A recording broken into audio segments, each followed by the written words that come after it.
வணக்கம். இந்த சிறப்பு நேர்காணலில் நம்மோடு இணைந்திருக்கிறார் மூத்த பத்திரிகையாளர் திரு ஐயநாதன் அவர்கள். வணக்கம் சார். நடிகர் விஜயுடைய தமிழக வெற்றி கழகம் அது பற்றிய உங்களுடைய நிலைப்பாட்டில் திடீர் மாற்றம் ஏன்?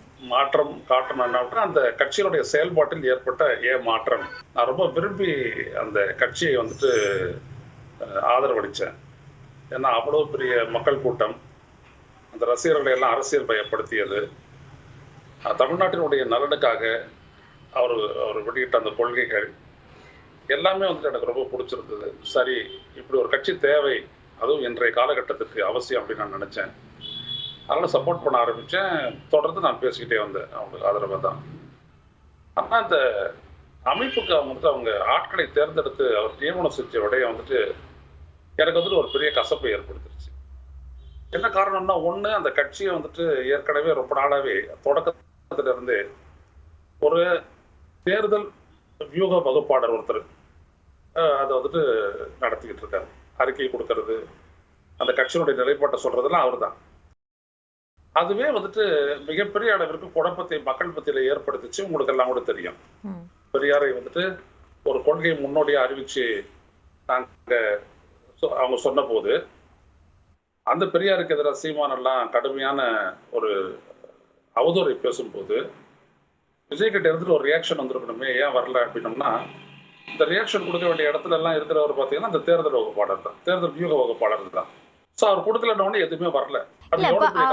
வியூக வகுப்பாளர்கள் தான் ரியாக்ஷன் கொடுக்குறாங்க அப்படின்னாலும் விஜய் கூட கலந்தாலோசித்து அவர் சொல்லக்கூடிய விஷயங்களுக்கான ரியாக்ஷன்ஸ் தானே அவங்க கொடுப்பாங்க. அப்படிதான். அப்படி நடந்துச்சா இல்லையானே தெரியலையே. அரட்டாப்பட்டி இந்த டங்ஸ்டன் அந்த சுரங்கம் அமைப்புக்கு எதிராக மக்கள் அவ்வளோ பெரிய போராட்டம் நடத்திட்டு வராங்க. ஆனால் தமிழக வெற்றி கழகத்திலிருந்து அவங்களுக்கு சப்போர்ட் பண்ணி எந்த விதமான ஒரு அறிக்கையுமே இல்லை. ஒரு நிலைப்பாட்டை ஒரு கட்சி எடுக்கணும் இல்லையா, அது இல்லவே இல்லை. அது ரொம்ப ரொம்ப முக்கியமானது. ஆனால் ஏகனாபுரத்தில் போயிட்டு அவர் பேசும்போது, பரந்தூர் விமான நிலைய திட்டத்தை எதிர்த்து பேசும்போது அந்த இடத்துல அவர் அரட்டாப்பட்டியை சொல்றாரு. அங்கே காப்பாற்றப்பட்டது விவசாயிகள் அப்படின்னோம்னா இங்கேயே நம்ம விவசாயிகளை காப்பாற்றிக்கணுமா இல்லையா அப்படின்னு பேசுறாரு. ஸோ அப்போ விஜயனுடைய பேச்சு சரியாக தான் இருக்கு. ஆனா ஒரு இடத்துக்கு அறிக்கை வருது, நிலைப்பாடு வருது, இவரும் போறாரு. இன்னொரு இடத்துக்கு பாத்தீங்கன்னா சுத்தமா இல்லாதீங்க அப்படின்ற ஒரு கேள்வி. ஆனா அதுக்கெல்லாம் பாத்தீங்க கிடைக்கல. இந்த நிலையில தான் இன்னொரு தேர்தல் வியூக வகுப்பாளராக இருக்கக்கூடியவரை அவங்க ஒரு பொதுச் செயலாளராக அறிவிக்கிறார். ஆமா ஆமா ஆமா அறிவிக்கிறாரு. அப்புறம் இவங்க ரெண்டு பேரும் சேர்ந்துதான் கட்சியினுடைய அந்த வியூகத்தெல்லாம் சொல்லுவாங்க, நடவடிக்கைகள்லாம் முடிவெடுப்பாங்க அப்படின்னு வரும்போது அது எனக்குள்ள ஒரு பெரிய ஆச்சரியத்தையும் ஒரு அதிர்ச்சியும் ஏற்படுத்திருச்சு. ஒரு கட்சியினுடைய அமைப்புகள், ஒரு கட்சியினுடைய கொள்கையை கொண்டு சேர்க்கக்கூடியது பார்த்தீங்க அப்படின்னா மாவட்ட, ஒன்றிய, உள்ளாட்சி அந்த அமைப்புகள் தான் கட்சியை மக்களிடையே கொண்டு போய் சேர்க்கும். போராடக்கூடியதெல்லாம் பார்த்தீங்கன்னா கேடர்ஸ். விஜயை பொறுத்த வரைக்கும் பார்த்தீங்கன்னா தமிழக வெற்றி கழகம் ஒரு மிகப்பெரிய ஒரு பலம் வாய்ந்த ஒரு கேடர்ஸ், தொண்டர்கள் நிரம்பிய ஒரு கட்சி. அதுவும் பலமான தொண்டர்கள், ஆரோக்கிய தொண்டர்கள். ஆனா அந்த தொண்டர்கள் வழியா கொண்டு போறதுக்கு இந்த கட்சியினுடைய பொதுக்குழு செயற்குழு தான் அந்த திட்டங்களை தீட்டி தலைவர் வழியா அறிவிக்கப்பட்டு அது போனோம்.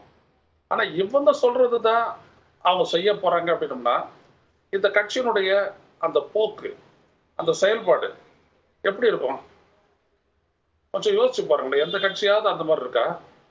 தேர்தல் வியூகத்தை வகுப்புறவங்களுக்கு தேர்தல் நேரத்துல தான் வேலை, மற்ற நேரத்துல எல்லாம் கிடையாது. எல்லா கட்சிகளுமே, திமுக, அதிமுக உள்ளிட்ட எல்லா கட்சிகளுமே தேர்தல் வியூக வகுப்பாளர்கள் அவர்களோட பரிந்துரையின் அடிப்படையிலான செயல்பாடுகள்ல ஈடுபடுறதை நம்ம தொடர்ந்து பாக்குறோமே. ஏன் விஜய், அதுவும் அவருக்கு அரசியல் அனுபவம் அந்த அளவிற்கு இல்லாமல் இருக்கும்போது அப்படியான ஒரு உதவியை அவர் எடுத்துக்கொள்வதில் என்ன தவறு இருக்கு? தவறு ஏன் அப்படின்னோம்னா, அப்போ வந்த அந்த ஏற்கனவே இயங்கி இருக்கிறவருக்கு அந்த அளவுக்கு அரசியல் அனுபவம், தெளிவு இருந்திருக்க வேண்டும். நீங்க சொல்றபடி அந்த ஆர்குமெண்ட் நான் வரேன்.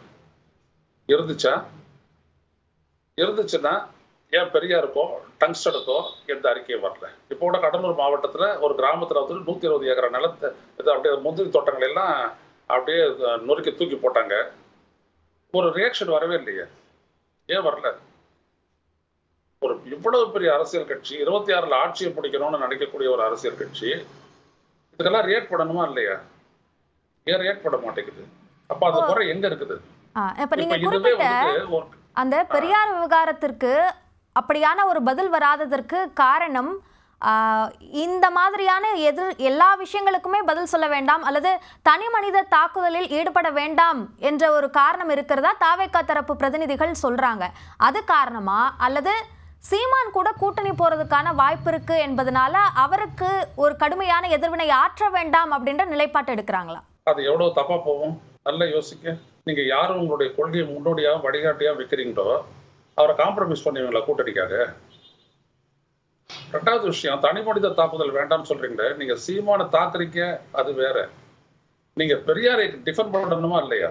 இப்ப அம்பேத்கரை பத்தி அமித்ஷா சொன்ன போது எங்களுடைய கொள்கை வழிகாட்டியை நாங்கள் விட்டுத்தர மாட்டோம் என்று அறிக்கை வந்ததே இல்லையா தாவேகா கிட்ட இருந்து? அப்ப அதே மாதிரி தானே பெரியாரும். அப்ப அதுக்கு அறிக்கை வந்திருக்கணும் இல்லையா? அப்ப இதுதான் ரொம்ப பெரிய முக்கியமான விடயம். நீங்க கூட்டணிக்கு நீங்க யாருக்கிட்ட வேணாலும் போங்க, அது அப்போ எடுக்கக்கூடிய ஒரு முடிவு, அது வேற. அதுல நீங்க அப்ப அந்த முடிவே வந்துட்டு தப்பா போவோம், அது வேற விஷயம்.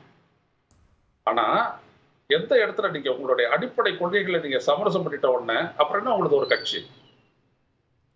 அப்ப எதுக்கு இந்த அளவுக்கு மக்கள் ஒரு ஆர்வத்தோட உங்களுக்கு ஆதரவு அளிக்கிறாங்க? நான் கேட்கிறேன். இந்த மக்களினுடைய அபிமானமும் ஆதரவும் வந்துட்டு தாவேகாக்கு ஒரு பெரிய ஒரு பலம். அப்ப அந்த மக்கள் பெருமளவிற்கு பெருமையாக போற்றப்படுகின்ற ஐயா தந்தை பெரியாரையும் இந்த விவசாய மக்கள் வந்துட்டு மிகப்பெரிய அளவிற்கு போராடிய அந்த மேலூர் வட்டம், அந்த டங்ஸ்டன் சுரங்கத்துக்கு எதிராக அந்த போராட்டத்திற்கும் தாவேகாவுடைய தொண்டர்கள் அங்க போய் கலந்துருக்காங்க, நிர்வாகிகள் கலந்துட்டு இருக்காங்க. ஆனா கட்சிகிட்ட இருந்து ஒரு அறிக்கை வரல. ஆனா திரு விஜய் அவர்களை வந்துட்டு இந்த ஆண்டினுடைய தொடக்கத்துல சந்திச்ச நான் அது தொடர்பா நான் வந்துட்டு அவங்களுக்கு வந்துட்டு வலியுறுத்தினேன். சும்மா உட்காந்துட்டு வெளியில உட்காந்து நான் பேசல. I too contributed to the party's functioning. நான் வந்துட்டு அதெல்லாம் எழுதி அனுப்புறேன். ஆனா வரல. அதான் இங்க வந்துட்டு ரொம்ப ஒரு அதிர்ச்சி தரத்தக்க ஒரு விடயம். அப்ப யார் நிர்ணயிக்கிறது? அப்ப இந்த ஒரு கட்சியினுடைய செயல்பாடு எங்க இருந்து எப்படி நடக்குது அப்படின்றதே தெரியாம நான் வெளியில இருந்துகிட்டு இந்த கட்சியை ஆதரவு பாட்டு பாடிக்கிட்டு இருக்கிறதுல என்ன அர்த்தம் இருக்குது சொல்லுங்க பார்ப்போம். இப்ப நானே ஒரு பதில் சொல்ல வேண்டிய கட்டாயத்துக்கு தள்ளப்படுறேன். எத்தனை முறை நியூஸ் 18க்கு வந்திருக்கிறேன். அப்ப நான் எத்தனை முறை இந்த மாதிரி கேள்விகளுக்கெல்லாம் நான் பதில் சொல்ல வேண்டியது இருக்குது. அப்ப இந்த மாதிரி என்னன்னே தெரியாத ஒரு நிலை ஏற்படும் அப்படின்னம்னா என்ன அடிப்படையில வந்துட்டு என்ன விடுங்க, அந்த கட்சியினுடைய பேச்சாளர்கள் எப்படி பதில் சொல்லுவாங்க? தெரியுதுங்களா அந்த சங்கடம்? இல்ல இதுதான் இப்போ விஜய் நீங்க இந்த ஆண்டோட தொடக்கத்துல சந்திச்சேன் அப்படின்னு சொன்னீங்க. இப்போ இந்த அதிருப்திகள், இந்த கருத்து வேறுபாடுகள் சார்ந்த விஷயங்கள் எல்லாம் அவர்கிட்ட உங்களால எடுத்துட்டு போக முடியலையா? செஞ்சேன், ஓரளவுக்கு செஞ்சேன். மற்றபடி அதற்கு பிறகான டெவலப்மெண்ட்ஸ் தான் அது. பெரியார் விடயமா இருக்கட்டும், இப்போ அந்த டங்ஸ்டன் விடயம் வந்துட்டு 7ஆம் தேதி அந்த மக்கள் மிகப்பெரிய அளவுக்கு ஒரு பேரடியாக போயிட்டு மதுரையில் ஆர்ப்பாட்டம் பண்ணுறாங்க. அதுக்கு முன்னாடி நான் 4ஆம் தேதியே வந்துட்டு இதை பற்றி சொல்கிறேன். இதுலேருந்து ஒரு அறிக்கை வரணும் அப்படின்ட்டு பலரும் எதிர்பார்க்குறாங்க. விஜய்கிட்ட இருந்துட்டு பலரும் எதிர்பார்க்குறாங்க. ஏன் அப்படின்னா அதை பலப்படுத்த, குறிப்பாக டங்ஸ்டன் தொடர்பாக இந்திய ஒன்றிய அரசு முடிவெடுக்கணுன்ற ஒரு நிலை வரும்போது அப்ப என்ன சொன்னாங்க அப்படின்னம்னா, குறிப்பா பூவுரையின் நண்பர்கள் திரு சுந்தரராஜன் அவர்கள் என்ன சொன்னார் அப்படின்னம்னா, தளபதி விஜய் கிட்ட இருந்துட்டு அங்கே ஒரு சட்டம் இயற்றி பாதுகாக்கப்பட்ட வேளாண் மண்டலமா ஒரு சட்டம் இயற்றி நம்ம பாஸ் பண்ணிட்டோம்னா தமிழ்நாடு சட்டப்பேரவையில காவிரியை பாதுகாக்கப்பட்ட வேளாண் மண்டலமா நம்ம அறிவிச்சதை போல இதையும் நம்ம ஆக்கிடலாம், பாதுகாத்துடலாம் அப்படின்னு சொல்றாரு. அதையே நான் மைய பொருளா வச்சு நான் வந்துட்டு அந்த அறிக்கையினுடைய ஃபார்மேட்டை எழுதி நான் அனுப்புறேன். ஆனா எதுவுமே வரல. அப்போ ஒரு போராட்டத்துக்கு வலிமையா நின்றது. இப்ப கூட இந்த பரத்தூர் போராட்டத்துக்கு பாத்தீங்க அப்படின்னா திரு விஜய் அவர்களை சந்திக்கும் போது நான் சொன்ன இந்த பரத்தூர் சொல்ல ஐயா நம்ம அங்க போறோம் அப்படின்னாரு.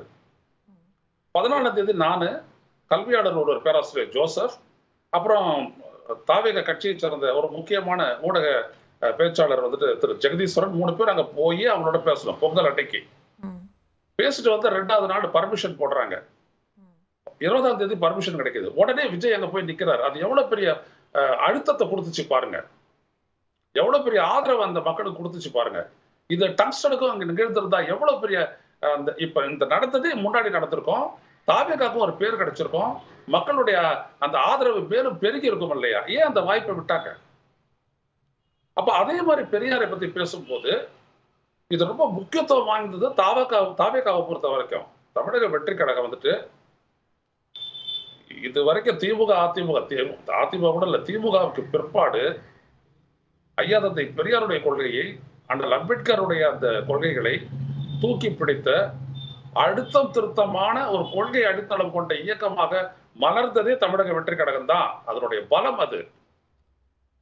விஜய் மேல இருக்கக்கூடிய அந்த அபிமானம், இந்த கொள்கையை பற்று, இந்த மக்கள் கிட்ட இருக்கக்கூடிய கொள்கையை பற்று எல்லாம் அது விஜய் அவர் சொல்லும் போது எப்படி சொல்றாரு பாருங்க அவரு. இந்த மண் மதித்து போற்றும் தமிழ் தேசியத்தையும் திராவிடத்தையும் நாங்கள் இரு கண்களாக போற்றுகிறேன் அப்படின்றாரு. அப்ப அந்த அளவுக்கு அந்த மாதிரி ஒரு கொள்கை பிரகடனம் செய்துட்ட உடனே அந்த லைன்ல தான் மக்களுடைய எதிர்பார்ப்பு இருக்கும். அப்ப அந்த மாதிரி ஒரு எதிர்பார்ப்பு இல்லை அப்படின்னா என்ன ஆகும் கட்சி? அப்ப தொண்டர்கள் பத்தில என்ன ஆகும்? நம்ம ஊடகம் கேட்கிற கேள்விக்கே பதில் சொல்ல முடியாது. தொண்டர்கள் கிட்ட கேட்பாங்க, என்ன பெரியார நீங்க தூக்கி முடிச்சுக்க, பெரியாரை பத்தி துவைக்கிறான் அந்த ஆளு, உங்க தலைவர்கிட்ட எதுவுமே வர்ற கேட்பாங்களா இல்லையா தொண்டர்கள் கிட்ட? அப்ப அந்த தொண்டர்கள் என்ன பண்ணுவாங்க? அருமையான தொண்டர்கள். இந்த தொண்டர்களை அரசியல் வயப்படுத்தணும்னு நான் சொன்னதுக்காக அவர் வந்துட்டு அரசியல் பயிலரங்க ஏற்பாடு பண்ணி என்னையே பேச வச்சது திரு விஜய் அவர்கள் தான். நான் பேசும்போது நான் புரிஞ்சு கொண்டது என்னன்னா, அருமையான தொண்டர்கள் அவர்கள், அருமையான தொண்டர்கள் அவர்கள். எல்லாம் சொல்றாங்க ரசிகர்கள், ரொம்ப அரசியல் அக்கறையோடு தீவிரத்தன்மையோடு செயல்படக்கூடிய மிகப்பெரிய பலம் அது.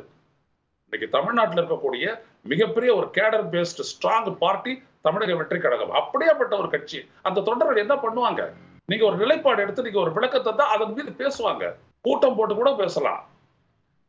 ஆனா அதுல எதுவுமே இல்லாம அதை பத்தி எந்த விதமான ஒரு சைலன்ஸ், அப்படியே சைலன்ஸ். ஏன் டங்ஸ்டனுக்கு அவ்வளவு பெரிய சைலன்ஸ்? அந்த மக்கள் எதிர்பார்ப்பாங்களா இல்லையா? அது விஜயனுடைய அந்த மாநாடு அவ்வளவு பெருசா நடந்துச்சு, அப்படி பேசினார் அவரு. பரந்தூர்ல அவர் பேசுறது என்ன? ஒரு விமான நிலையத்திற்காக 90 விழுக்காடு விவசாய நிலங்களையும் 90 விழுக்காடு நீர்நிலைகளை அழித்துத்தான் செய்ய வேண்டுமா? நான் வளர்ச்சிக்கு எதிரானவன் அல்ல, வேண்டும் விமான நிலையம், ஆனால் இங்கு வேண்டாம் என்பதுதான் எங்களது நிலைப்பாடுன்னு சொல்லிட்டு எவ்வளவு தெளிவா பேசுறாரு அவரு. அவர் 9 நிமிஷம் பேசணும், 14 நிமிஷம் பேசணும், எவ்வளவு தெளிவா பேசுறாரு, எப்படி கம்யூனிகேட் பண்றாரு. அப்படிப்பட்ட ஒரு தலைவருடைய கட்சிக்கு அறிக்கை விடவே முடியல அப்படின்னா இது என்ன விதமான செட்டப் நீங்க சொல்லி பாருங்க, நினைச்சு பாருங்க. நீங்க சொன்ன மாதிரி டங்ஸ்டன் விவகாரத்துல ஒரு நிலைப்பாடு, பரந்தூர் விவகாரத்துல ஒரு நிலைப்பாடு என்ற இந்த நிலைப்பாடு ரெண்டு பிரச்சனைகள் சார்ந்த நிலைப்பாடா அல்லது திமுகவிற்கு எதிரான நிலைப்பாடு, பாஜகவிற்கு எதிரான நிலைப்பாடுன்னு பார்க்கணுமா? இப்ப இந்த கன்ஃபியூஷன் வந்துருச்சா? ரெண்டுத்திலையும் ஒரே நிலைப்பாடு தான். அங்கே நமது விவசாயிகளை காப்பாற்ற வேண்டும் என்றால் அரிட்டாப்பட்டியில் இங்க இருக்கக்கூடிய விவசாயிகளும் காப்பாற்றப்பட வேண்டும் இல்லையா? நீங்க சொல்றீங்களா விஜய்க்கு தெளிவு இருக்காது அப்படின்ட்டு, எப்படி பேசுறாரு பாருங்க. எழுதி கொடுத்த பேச்சு இல்ல, அவர் ரெண்டுத்தையும் எப்படி ஒப்பிட்டாரு பாருங்க. அப்படி ஒப்பிடக்கூடிய தலைவர், ஆனா அந்த மக்களுக்கு ஆதரவா ஒரு அறிக்கை இல்லை.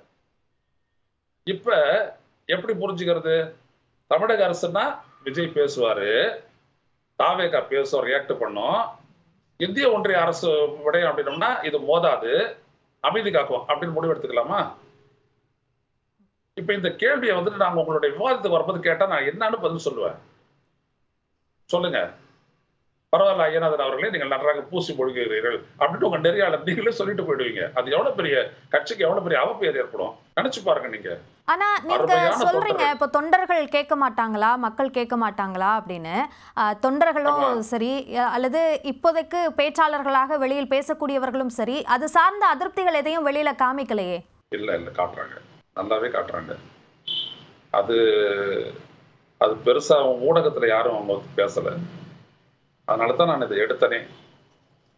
தப்பா போயிட்டு இருக்கிறீங்க மிஸ்டர் விஜய், கைண்ட்லி ரீதிங்க், மறுசிந்தனைக்கு உட்படுத்திக் கொள்ளுங்கள் அப்படின்றதுக்காகத்தான் நான் இதை எடுத்தேன். வேற ஒண்ணும் இல்லை. தொண்டர்கள் சார்பாக நம்ம பேசக்கூடாதா, ஒரு கட்சி சார்பாக பேசக்கூடாதா, தமிழ்நாட்டு மக்கள் சார்பாக பேசக்கூடாதா, ஐயா தந்தை பெரியாருக்காகவும் இல்ல போராடி கொண்டிருக்கக்கூடிய ஏகனாபுரம் பரந்தூர் மக்களுக்காகவோ அல்லது வேலூர் வட்டத்து மக்களுக்காகவோ பேசக்கூடாதா? இதெல்லாம் பேசிதானே நான் ஒரு ஊடகவியலாளர் தான் வந்திருக்கிறேன். அதனாலதான் என்னையே வந்துட்டு விஜய் பிக்கப் பண்றாரு. இவர் வந்துட்டு பேசட்டும் அப்படின்னு சொல்லி பேசுறாரு. அதைத்தான் நீங்க சொல்லணும். முக்கியமான ஒரு குற்றச்சாட்டாக தாவேக்கால சொல்லப்படக்கூடிய விஷயம், ரொம்ப முக்கியமான நிர்வாகிகளை கூட விஜய் அணுக முடியறது இல்ல அப்படின்னு சொல்றீங்க. இப்போ உங்களோட இந்த முரண்பட்ட கருத்துக்களை விஜய்கிட்ட நேரடியாக சொல்றதுலயும் பிரச்சனை இருக்கு அப்படின்ற மாதிரியே முக்கியமான நிர்வாகிகள் விஜய் அணுகிறதுலயும் பிரச்சனை இருக்குன்னு நினைக்கிறீங்களா? இருக்கலாம். நான் கட்சிக்கு வெளியில இருக்கிறதுனால எனக்கு அவர் ஒரு சேனல் கொடுத்தாரு, அதன் வழியா நான் வந்தேன், அதன் வழியா நான் அவருக்கு எல்லாத்தையும் எடுத்துட்டு போனேன். அப்படி ஒரு எல்லாரையும் பார்த்து தான் நீங்க நியமனம் பண்ணணும் அப்படின்ற ஒரு கருத்து மேல போனதுனாலதான், விஜய் கிட்ட போனதுனாலதான் மாவட்ட செயலாளர்கள் பரிந்துரைக்கப்பட்டவர்களை எல்லாம் அவரே நேரடியா பார்த்து ஒரு நாளும் உட்கார்ந்து 19 பேரை தேர்ந்தெடுத்து மற்றவர்களையும் தேர்ந்தெடுக்கிறதுல அவர் நேரடியாவே பேசி நியமனம் பண்ணாரு இல்லையா? நல்லா கவனிங்க, ரொம்ப ஆழமா அவர் செஞ்சிருக்காரு.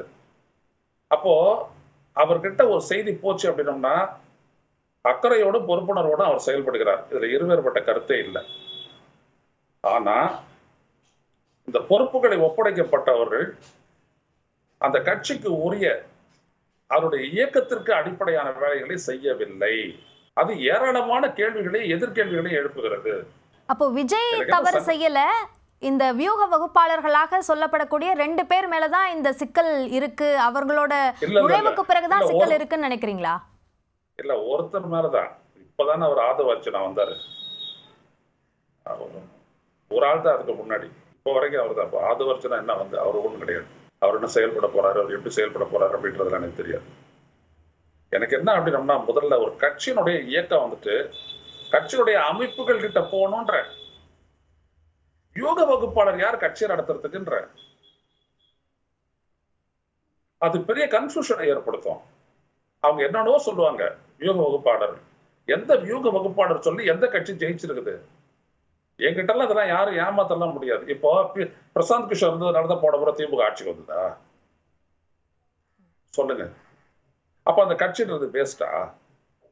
அந்த கட்சிக்கு அந்த கட்சியுடைய கொள்கை சாதனை என்ன செய்வோம் அப்படின்றத கொண்டு சென்று சேர்க்கக்கூடிய வல்லமை அந்த தலைமைக்கோ அந்த கட்சியினுடைய மாவட்டம் மற்ற அமைச்சர்களாக இன்னைக்கு இருக்கக்கூடிய அந்த முன்னோடிகளுக்கெல்லாம் இல்லையா? இதான் கேள்வி. அவங்க வச்சுக்கிறலாம். இன்னைக்கு வந்துட்டு பாத்தீங்கன்னா ராபின் சர்மா வச்சுக்கிறாங்க. ஏன்ற கேள்வியை நான் எழுப்புறேன். அவங்க ரொம்ப திட்டவட்டமா வச்சுக்கிட்டாங்க. தேர்தலோட அவரு, மற்றதெல்லாம் வந்துட்டு கட்சி. அவங்க 2ஆ பிரிச்சுக்கிட்டு அவங்க செயல்படுறாங்க. இதையும் நான் தெரிஞ்சுக்கிட்டேன். ஆனா இங்க எப்படி இருக்கணும்னா, அந்த வகுப்பாளர் எல்லாத்தையும் நியமிக்கிறாரு, அவர் ரெக்கமெண்ட் எல்லாம் பண்றாரு. அதெல்லாம் ரொம்ப பெரிய ஆச்சரியம். அதனாலதான் அந்த ரேங்க் அண்ட் ஃபைல்ல வந்துட்டு பெரிய ஒரு அதிருப்தி வந்துட்டு உருவாயிருக்கு. அந்த நியமனம் சார்ந்த பிரச்சனையில கூட சாதி பார்த்து நியமனம் செய்யறாங்கன்ற குற்றச்சாட்டை சில நிர்வாகிகள் வெளி மாவட்டங்கள்ல இருந்து முன்வைச்சதை பாக்குறோம். அப்படியான அதிருப்திகளும் இருக்கா? எனக்கு தெரியாது. ஏன்னா இந்த இடத்துல நான் கிடையவே கிடையாது.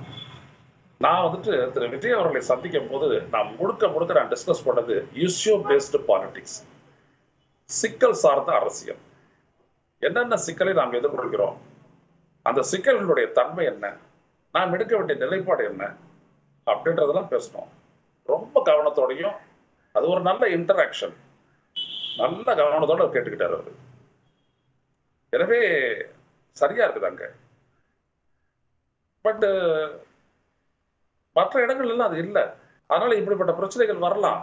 பதவி கொடுத்தது சம்பந்தமா சொல்லியிருந்தீங்க. இப்போ ஆதவர்ஜுனா சேர்ந்தது, சிடி நிர்மல்குமார் சேர்ந்தது, இந்த விஷயங்கள்ல ஒரு அரசியல் கட்சியாக உருவாகும் போது தற்போதைக்கு தமிழக வெற்றி கழகத்தை எடுத்துக்கிட்டோம் அப்படின்னா அதனுடைய முகமாக இருக்கக்கூடிய ஒரே நபராக விஜய் இருக்கிறார். அதற்கு பிறகு ஆனந்தை பல பேருக்கு பெருவாரியாக தெரிகிறது. அதற்கு பிறகு முகங்கள் என்றால் யாரும் இல்லை. அப்படியான ஒரு முகங்களை கொடுக்க வேண்டும் அல்லது இருக்க வேண்டும் என்ற எண்ணத்தின் அடிப்படையில் கூட அவர்களுக்கு பதவி கொடுக்கப்பட்டிருக்கலாம் இல்லையா? ரொம்ப ஒரு ஆழமான ஒரு பார்வை இதுல தேவைப்படுது. விஜய முதல்ல தாவேக்காருடைய ஒரே முகமா ப்ரொஜெக்ட் பண்றது அப்படின்றது தப்பா போய் முடியும். ஒரு கட்சி தலைமையிலிருந்து கீழ்பட்ட தொண்டர் வரை ஒரே விதமான ஒரு பார்வையுடனும் ஒரு தீவிர தன்மையுடனும் இயங்கணும். அதுல மாறுபாடு இருந்துச்சு அப்படின்னம்னா அந்த கட்சி மக்களிடையே சென்று சேராது. எனவே கட்சியில இருந்து தான் நீங்க எல்லாத்தையும் கொண்டு வரணும். வெளியில இருந்து கொண்டு வரதை பத்தி தப்பே இல்லை. சரி, நீங்க வெளியில இருந்து கொண்டு வந்திருக்கீங்க, இன்னொரு நபர் பாஜக அஇஅதிமுக அப்படி சேர்த்துட்டு அப்படி வராரு, நேரடியா வராரு, அன்னைக்கு வராரு, ஒரு பூங்கொத்தை கொடுக்குறாரு, உடனே துணை பொதுச் செயலர் ஆகிறாரு. அது வந்துட்டு அந்த கட்சிக்கு வந்துட்டு பலம் சேர்க்குமா பலவீனமாக பார்க்கப்படுமா சொல்லுங்க? அப்போ அரசியல் வயப்படுத்த வேண்டியது நீங்க கேடர்ஸ் தான். புரியுதுங்களா? வெளியில இருந்து ஆட்களை கொண்டு வந்துட்டு ஒரு கட்சிக்கு அரசியல் முகத்தை கொடுக்கவே முடியாது. அப்படி கொடுக்குறீங்கன்னா அவங்க அரசியல்ல தேர்ந்த முகங்களாக இருக்க வேண்டும். அப்படி தமிழ்நாட்டில் இருக்காங்க, பலரும் இருக்காங்க. அப்படிப்பட்டவர்கள் பலரும் தாவேக்கால சேர்றதுக்கும் தயாரா இருக்காங்க. அவங்கெல்லாம் வேற, அவங்க பெருத்த அனுபவம் உள்ளவர்கள். அவங்கெல்லாம் வந்தாங்க அப்படின்னோம்னா ரொம்ப நல்லா இருக்கும் அந்த கட்சிக்கு. அது வேற, இவங்க கிடையாது. அதை நான் ரொம்ப தீர்மானமா சொல்லுவேன். ஏன்னா நான் எதையுமே வெளிப்படைய கேண்டிடேட்டா பேசக்கூடியவன், அதனால சொல்றேன் இவங்க கிடையாது. இப்போ அப்படியாக வரக்கூடியவர்களை அரவணைத்து செல்வதற்கு விஜய் தயாராக இருக்கிறாரா? தெரியலைங்க, நான் அது பேசல, அதை நான் பேசல. சரி, இப்போ சேர்த்துக்கலாம். இதுக்கு மேல நடந்தா கூட அதை வந்துட்டு வரவேற்கத்தக்கதுதான். ஓகே. இப்போ விஜய் இதுல எந்த விஷயங்கள்ல மாற்றம் செய்யணும் தன்னோட முடிவுல அப்படின்னு நினைக்கிறீங்க? இப்போ நீங்க சொல்ற அடிப்படையில பார்க்கும்போது வியூக வகுப்பாளர் எல்லா டெசிஷனையும் எடுக்கக்கூடிய இடத்துல இருக்கக்கூடாது, முடிவை எடுக்கக்கூடியவர் விஜயாக இருக்கணும் அப்படின்னு சொல்றீங்க. இப்போ அவர் டங்ஸ்டன் விவகாரத்துல ரியாக்ட் பண்ண வேண்டான்னு முடிவெடுக்கல, பெரியார் விஷயத்துல ரியாக்ட் பண்ண வேண்டான்னு முடிவெடுக்கல, ஆனா அந்த முடிவை எடுப்பவர் வேறொருவராக இருக்கிறார் என்பதுதான் உங்களோட குற்றச்சாட்டா இருக்கு. ஸோ அந்த நிலைப்பாடை விஜய் மாத்திக்குவாரு நீங்க நம்புறீங்களா? ஆமா, மாத்திக்கிட்டு தான் ஆகணும். ஒரு கட்சின்றது மக்களினுடைய எதிர்பார்ப்புக்கு தானே ஒழிய ஒரு தலைவருடைய தனிப்பட்ட விருப்பத்துக்கானது அல்லவே. அது தெரியாதான் விஜய்க்கு? நிச்சயம் தெரியும், நிச்சயம் தெரியும். அந்த மக்கள் ஏன் எதிர்க்கிறார்கள் என்பதை முழுமையா புரிஞ்சுக்கிட்டு தான் அவர் போறாரு. பரந்தூர் விமான நிலையம் எதிர்க்கிறதுக்கு அந்த மக்களுடைய நிலைப்பாடு, அவர்கள் கொடுத்த ஆதாரங்கள், அவர்கள் சொன்னது எல்லாத்தையும் தெரிஞ்சுக்கிட்டு தானே போனாரு. எனவே மக்களுக்காகத்தான் இந்த ஒரு அரசியல் கட்சி. அவருடைய விருப்பம் என்ன? இந்த மக்களுக்கு ஒரு நல்ல ஆட்சியை தரணும். அதனால தான் காமராஜர் ஒரு ஐகானா வச்சாரு அவரு. எனவே மக்களுடைய விருப்பத்துக்கு ஏற்றபடிதான் அந்த கட்சியை வந்துட்டு அவர் மாற்றி அமைக்கணும். மாற்றி அமைப்பார் என்கிற எதிர்பார்ப்பு எனக்கு இருக்கிறது. அதான் தீர்வு. இப்போ ஆதவ் அர்ஜுனாவுடைய வருகைக்கு பிறகாக விடுதலை சிறுத்தைகள் கட்சியுடனான கூட்டணி முயற்சி நடக்கும் என்ற வகையில் திரும்பி தமிழிசை கருத்து தெரிவிச்சிருந்தாங்க. இப்போ அப்படியான ஒரு எண்ணம் இன்னமும் விஜய் கிட்ட இருக்குன்னு நினைக்கிறீங்களா அந்த கூட்டணி சார்ந்த முடிவெடுக்கிறதுல? இல்ல, கூட்டணி தொடர்பா அவருக்கு வந்துட்டு ஒரு ஐடியா இருக்கலாம். ஆனா அது சூழல் தான் தீர்மானிக்கும். அரசியலை பொறுத்த வரைக்கும் சிக்கலும் சூழலும் அரசியலை தீர்மானிக்கும். அது 26ல பாத்துக்கிறோம். இந்த ஓராண்டு காலத்துல விஜய் செய்ய வேண்டியது இந்த கட்சியை பரவலா பலப்படுத்தி மக்களிடையே கொண்டு சென்று சேர்க்க வேண்டியது. எத்தனையோ விடயங்கள்ல போராட்ட சக்தியா வந்துட்டு இந்த உருமாறணும். வெறும் ஆளுநர் கிட்ட போயிட்டு மனு கொடுக்கறது, வெறும் ஒரு ட்விட்டர்ல வந்துட்டு போடுறது, இதெல்லாம் வேலைக்கு ஆகாது. அந்த அவ்வளவு பெரிய செயல் சக்தியா இருக்கிறாங்க இல்லையா அந்த தொண்டர்கள், அவர்களை வைத்துக் கொண்டு கடுமையான போராட்டங்களின் மூலமாக அழுத்தத்தை தர வேணும். அதுதான் முக்கியம். விஜய் போயிட்டு வந்தது எவ்வளவு பெரிய அதிர்வுகளை ஏற்பட்டது. இதே மாதிரி அவர் டங்ஸ்டனுக்கு அறிக்கை கொடுத்திருந்தாலும் போயிருந்தாலும் அது எப்படியாப்பட்ட நிலையை ஏற்படுத்தியிருக்கோம். அப்ப அதை செய்ய தவறுமா ஒரு புதிய அரசியல் கட்சி? இங்க செய்ய தவறி இருக்க. இல்ல, அறிக்கை அப்படின்னு குறிப்பிடுறீங்க, நிறைய விஷயங்களுக்கு அறிக்கை அல்லது நீங்க குறிப்பிட்ட மாதிரி ட்விட்டர் பதிவுகள் தான் வருது. ஆனா களத்திற்கு விஜய் வரமாட்டேங்கிறார் அப்படின்ற குற்றச்சாட்டை பெருவாரியாக முன்வைக்கிறாங்க. மக்களோட மக்களாக அவர் இருக்கவே மாட்டேங்கிறார் அப்படின்னு. ஆனா அவர்கள் தரப்புல அப்படியாக வெளியில் வரும்பொழுது அது சட்டம் ஒழுங்கு சார்ந்த பிரச்சனையாக மாறக்கூடும், ஏன்னா நிறைய மக்கள் கூடிடுவாங்க என்ற அடிப்படையில் என்ற அந்த ஒரு விளக்கம் கட்சி தரப்புல இருந்து சொல்லப்படுது. இப்போ அதையும் பரிசீலிக்க வேண்டி இருக்குதானே? இல்ல, அது ஒரு இடத்துலதான் சொன்னார். இந்த மழை வெள்ளம் வரும்போது அந்த இடத்த அவர் சொன்னார், மற்றபடி கிடையாது.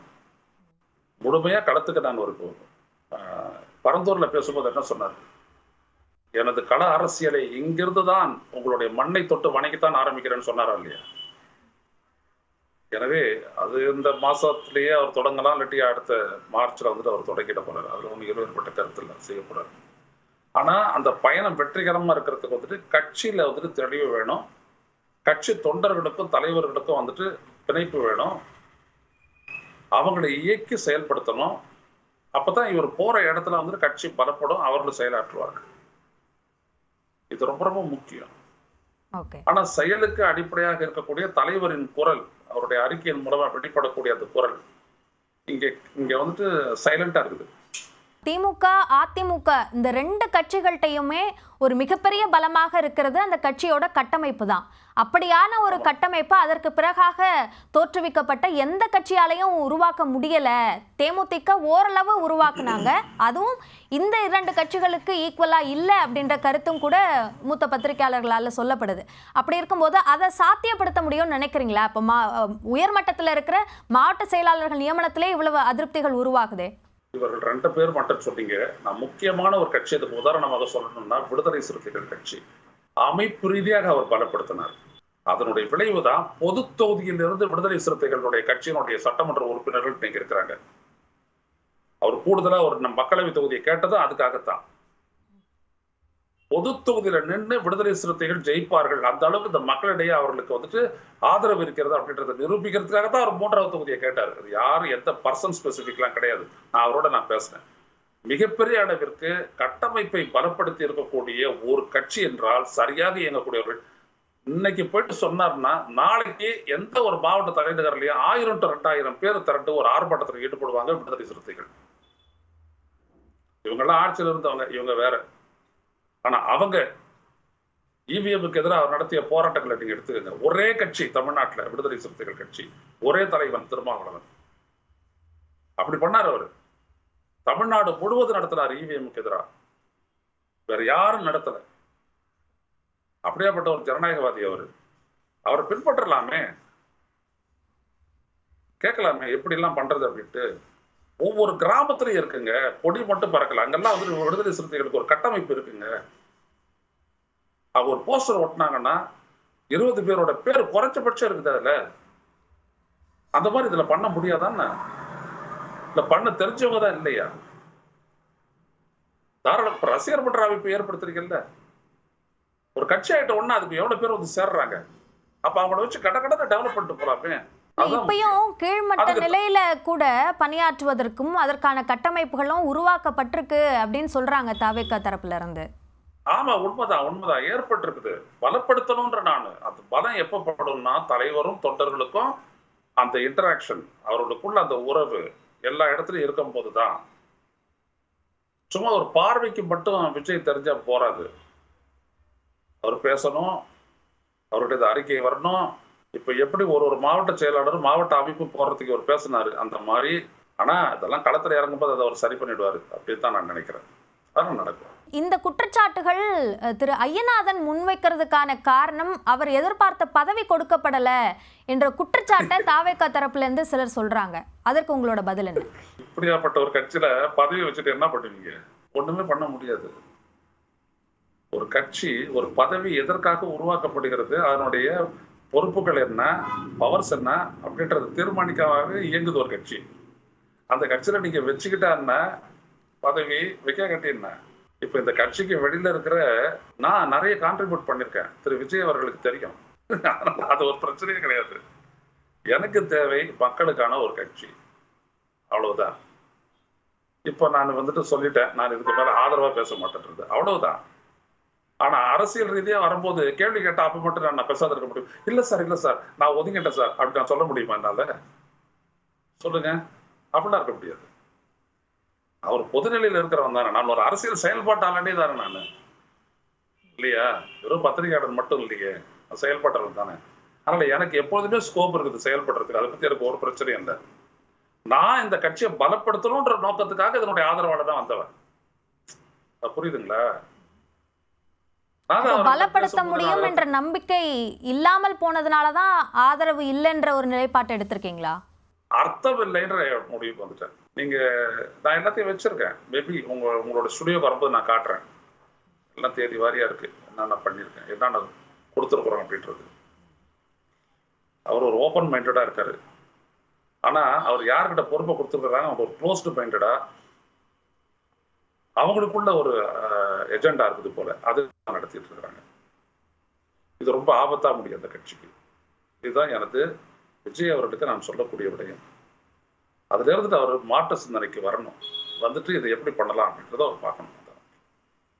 இப்ப அவர் கேள்வி கேட்டு அவரை பதில் சொல்லட்டும். அவர் பதில் தேட்டு ஏன் அரிட்டாப்பட்டிக்கு நம்ம கொடுக்கல, அவ்வளவு பெரிய மக்கள் போராட்டத்துல ஏன் நம்மளுடைய கட்சி இல்லை, ஏன் பெரியாருக்கு நம்ம அறிக்க கூடாது, எந்த இடத்துலன்னு தப்பிச்சுக்க கூடாது, ஏதாவது ஒரு காரணத்தை சொல்லிட்டு தப்பிக்க கூடாது. ஸோ இப்போ இந்த முதிரி காடுகள் அழிக்கப்பட்டது ஏன் அதுக்கு நம்ம பேச வரல?